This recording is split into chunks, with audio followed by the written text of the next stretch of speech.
Magmula kayo. Pinag-aaral, may nakakala. Muda ka man. Muda naman. Minsan mula.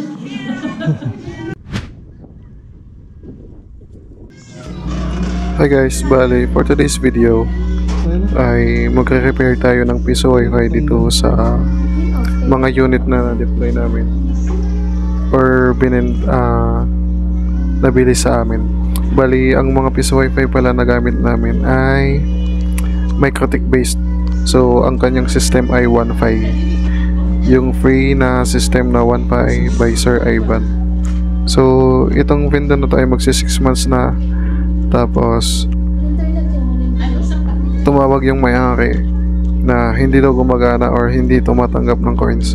So kapag MikroTik based ang wifi mo guys, madali lang siya ayusin dahil nga quality ang gawa namin. So yung naging trouble lang nito ay yung sa likod ng coin slot. Siguro na coins out yung may-ari tapos nasabod yung cable sa likod.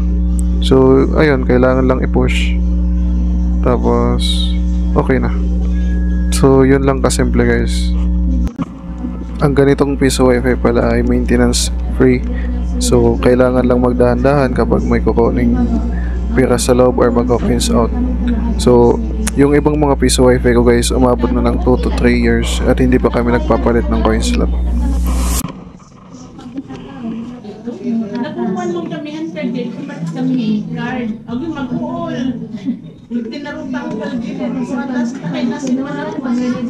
Gamit pa si Consigat mag-register na kayo. At yan na nga, tayo ay magte-testing ng ating piso wifi unit.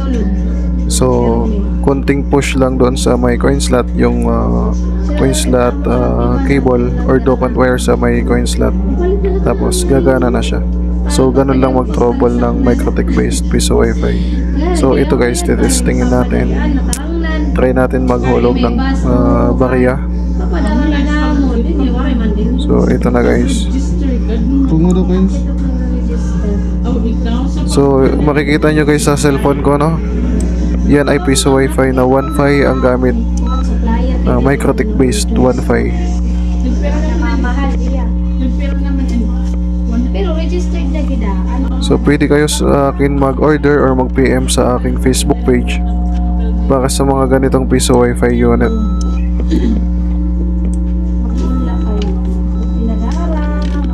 Yan guys. Muda naman. Minsan mula. Yan may adat dito. Kaya ako, ginkinuhan ko, adi, ba, adi? Impose. Adi man, nay. Adi. Adi lang tigdodoon niyo. May pakita ko na rin doon. Tay dapat sisigang ko na lang unta ka mo. Galing kay Bang. Adi man nga busag. Adi. Ano. Tuman ini nga busag ini. Ini? Oy, dodoon la ito. Aw, nabantad, adi. Diba? Mabilis ang response ng portal. Hindi katulad ng mga Orange Pi based na piso wifi. Ito pala ay licensed free guys. So wala itong license. Ang kailangan nyo lang gawin ay ang mag-config ng MikroTik.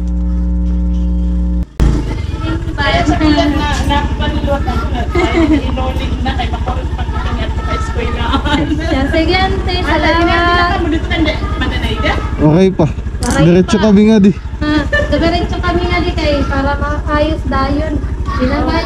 Okay na. Apiton ta dito hakon kanda Ate Vicky. Diretso na lang daw, pan-check up. Kadyan ka. Ha? Bagawaroy man po po. Mari maglalay? Relak ng pakiana pero nakakita ako kanina mari maglalay. Sige ka. So na. Pwede kami. Wala. Mari man mag-chat. Sige, ante. Salamat.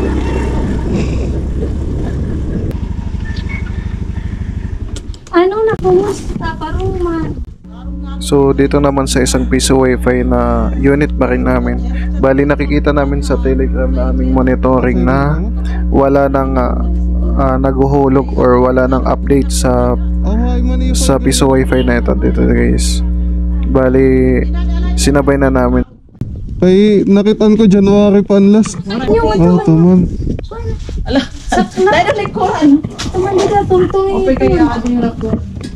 Oo, gindiretso naman paghapot. Ano na ito na usang ataksa? Paya na lang. Tadak pa. Ano na usang? Okay.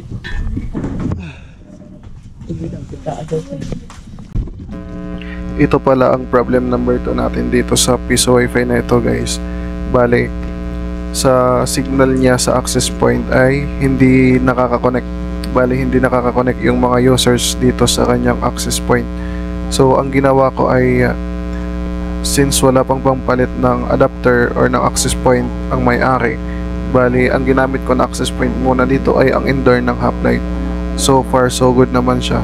So, kaya niyang ma-process yung mga users dito guys.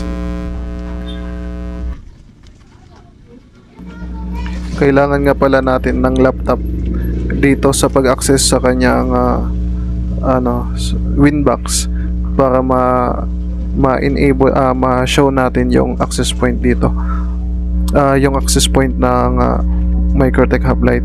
Bali, ang setup ko pala dito sa aking mga Piso Wi-Fi ay wireless siya gamit ang ESP8222 or yung tinatawag na NodeMCU.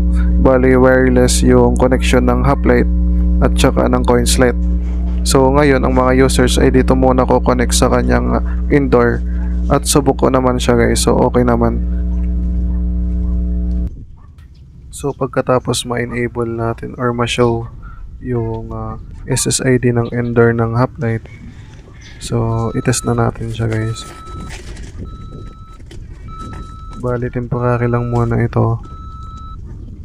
So habang hindi pa wala pang pampalit ng access point ng outdoor access point, itong indoor ng Hoplite lang muna ang gagamitin natin pang samantala.